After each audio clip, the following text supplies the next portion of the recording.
Assalamualaikum warahmatullahi wabarakatuh. Selamat pagi kakak-kakak semua. Salam sejahtera bagi kita semuanya. Alhamdulillahirrabbilalamin. Pada kesempatan hari ini kita semua masih diberi kesehatan dan bisa belajar IPA dengan materi bioteknologi, ya. Alhamdulillahirrabbilalamin, masih bersama saya Bu Yuyun Dwi Nur Ana, ya, untuk belajar IPA. Mari kita bersama-sama, ya, untuk menyemangati diri kita dengan bertepuk semangat. Ayo, tepuk semangat. Semangat.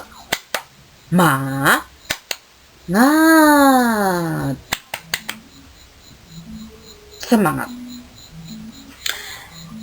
Selanjutnya, sebelum kita mengawali belajar hari ini, ya, agar belajar hari ini kita mendapatkan berkah dari Allah Subhanahu wa taala dan mendapatkan ridhonya dan bermanfaat, marilah kita berdoa bersama-sama.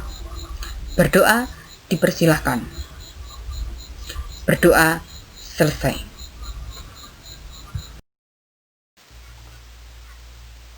Selanjutnya, pernahkah kakak semua memakan keju, kecap, tempe, tape, nata de coco, semangka?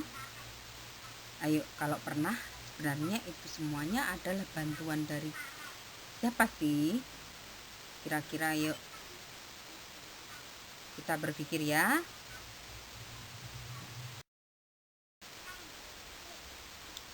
Nah, sekarang marilah kita bersama-sama mengamati gambar yang ada di depan kita. Ayo berpikir. Pertama, bagaimana yang bisa menjadi produk baru? Yang kedua, apa yang menyebabkan ketela dan kedelai bisa berubah menjadi makanan baru? Jikalau ada yang tahu, silahkan langsung jawab melalui chat WA grup. Kemudian, untuk lebih jelasnya, sebenarnya kita nanti akan belajar sesuai dengan tujuan berikut.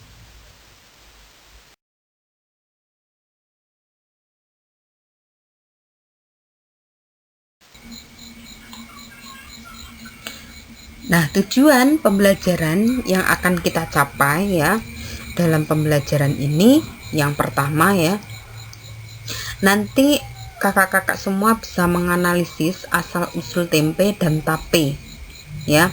Jadi ketika tadi mengamati, ya, nantinya mengamati suatu bahan makanan, nanti kakak-kakak bisa mengetahui asal-usul atau sumber-sumber agen bioteknologi yang dihasilkan dengan benar. Kemudian bisa membandingkan antara perbedaannya bioteknologi konvensional dan bioteknologi modern dengan benar. Kemudian setelah bisa membedakan atau nantinya akan bisa mengembangkan produk bioteknologi konvensional dan bioteknologi modern dengan benar.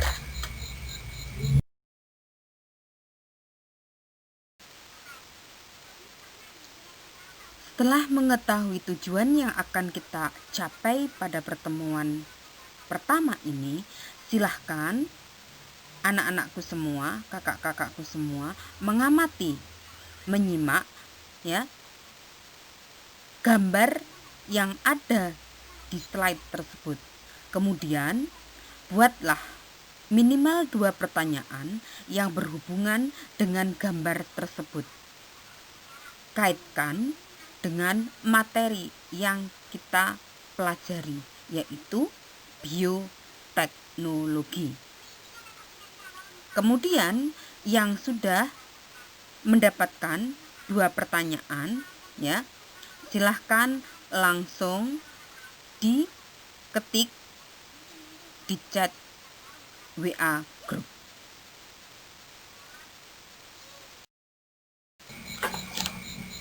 Selanjutnya, setelah tadi, ya, mengamati bahan-bahan makanan yang ada di gambar depan kalian tadi, sekarang kita akan mempelajari lagi tentang apa sih sebenarnya bioteknologi. teknologi. Jadi secara harfiah, bioteknologi itu berasal dari dua kata, yaitu biologis, yang kedua teknologi.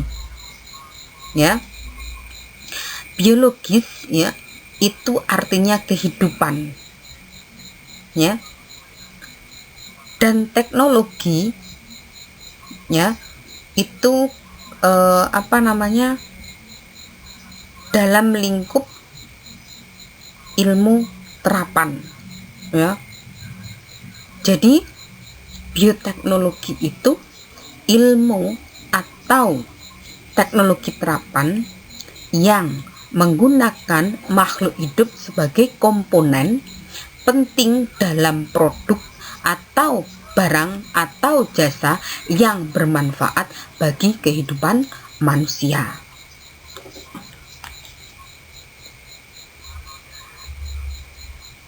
Mendengar istilah bioteknologi, apa yang muncul di pikiran kita?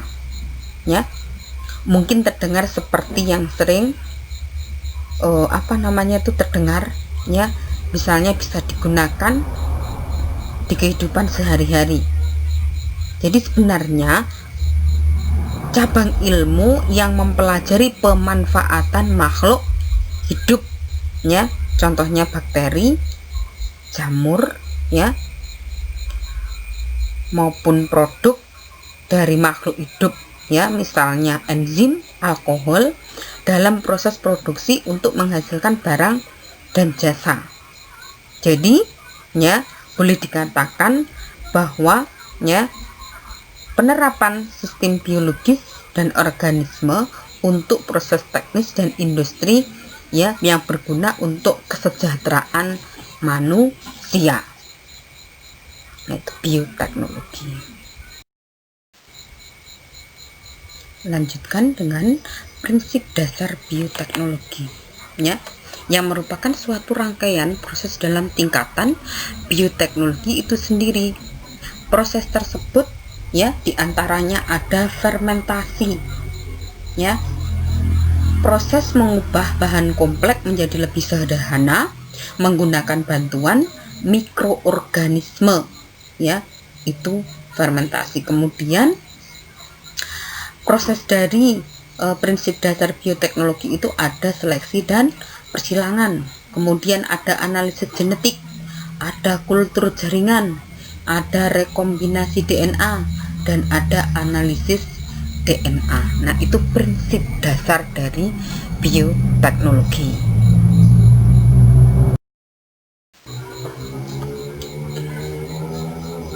Berdasarkan dua jenis agen bioteknologi, bioteknologi digolongkan menjadi dua, yaitu bioteknologi konvensional atau tradisional dan bioteknologi modern. Apa sih ciri-ciri dan perbedaannya mencolok? Ya, yang pasti kalau bioteknologi konvensional, teknologinya sederhana, proses relatif belum steril sehingga belum terjamin hasilnya, jumlah produk yang dihasilkan dalam skala kecil, biaya produksi murah. Kalau bioteknologi modern, peralatan yang digunakan canggih, proses dilakukan dengan menggunakan teknik rekayasa genetika, proses dilakukan dalam keadaan steril sehingga hasilnya berkualitas, jumlah produksi yang dihasilkan dalam skala besar, biaya produksinya juga mahal.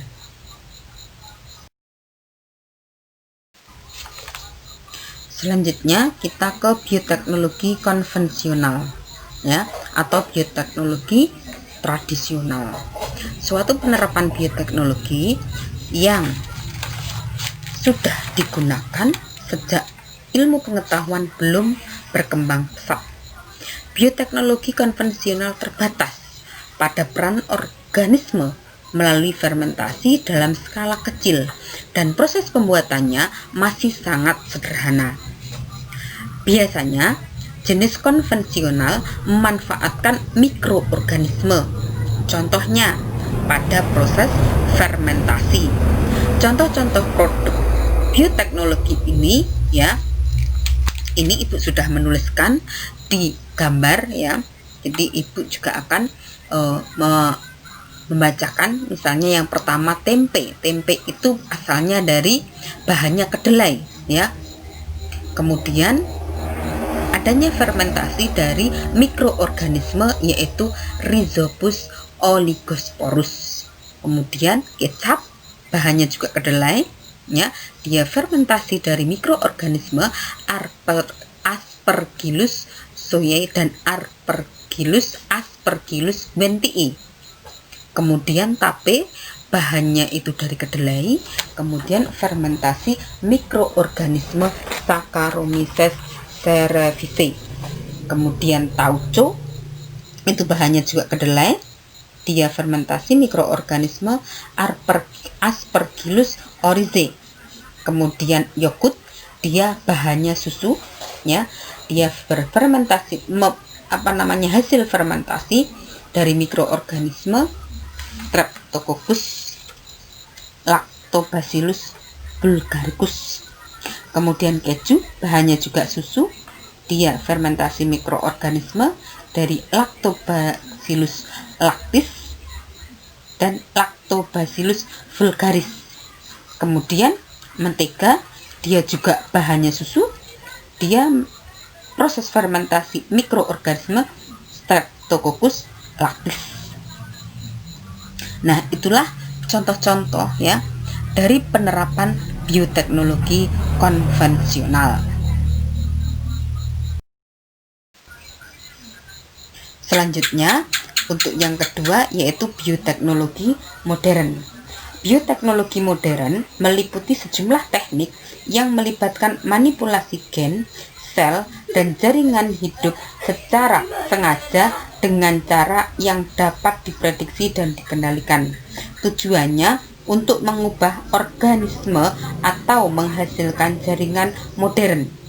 Contoh bioteknologi modern seperti bayi tabung, produksi hormon pertumbuhan manusia, antibiotik, vaksin malaria, hormon BST, hewan transgenik, tumbuhan transgenik yang bisa menghasilkan tanaman tahan hama.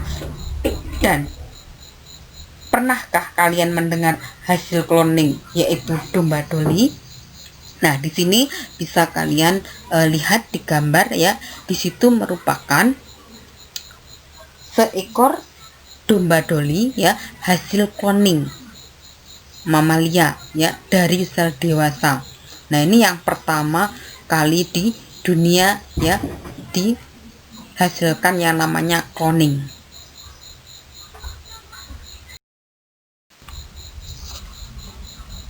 Selanjutnya ya, bioteknologi modern ya, ini memanfaatkan SCP atau single cell protein atau protein sel tunggal. Jadi setiap satu sel itu terdiri dari inti retikulum endoplasma, mitokondria, kalau tanaman ada kloroplasma, kemudian badan Golgi ya. Jadi SCP ini memodifikasi sel tersebut menjadi seluruhnya dan semuanya adalah protein. Kemudian protein ini berasal dari daging yang berasal dari hewan ternak. Nah, pada single protein ini kita tidak lagi menggunakan hewan ternak karena pasti waktunya lama. Jadi kita cuma menggunakan cawan Petri kemudian diisi dengan sel Chlorella.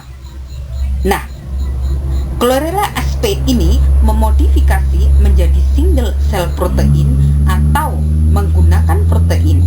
Jadi kedua-duanya walaupun menghasilkan protein, tapi yang Chlorella sp ini berlangsung cepat atau dalam waktu cepat. Selanjutnya, penerapan bioteknologi modern ya dalam bidang produksi pangan di pertanian ya.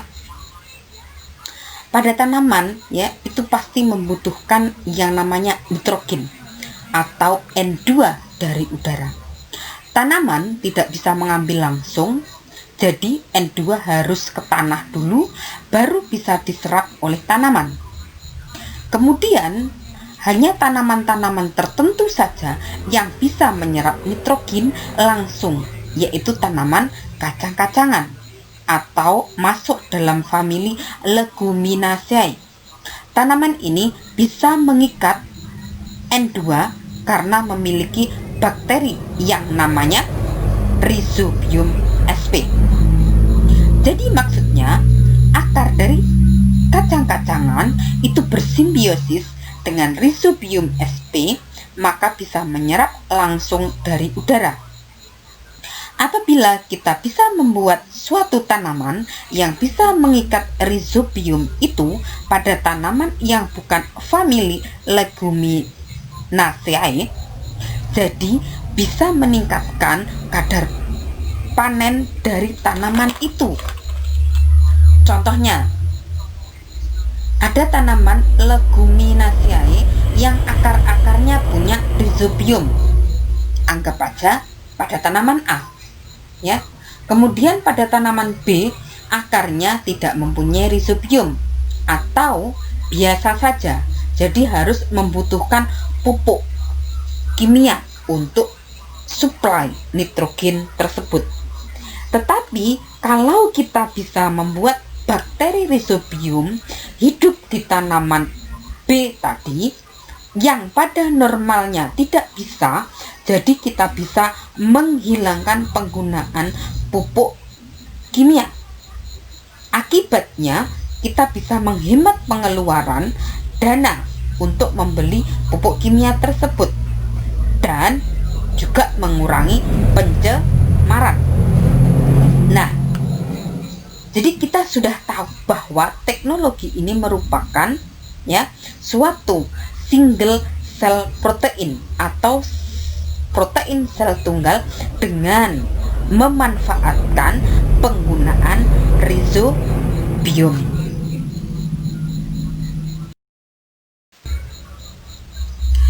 Selanjutnya uji pengetahuan ya, silahkan nanti mengerjakan di link Google Form. Kemudian kalau misalnya ada salah kata, ya, Ibu mohon maaf dan mudah-mudahan belajar pertemuan ini jadi barokah dan bermanfaat. Terima kasih. Selamat pagi. Assalamualaikum warahmatullahi wabarakatuh.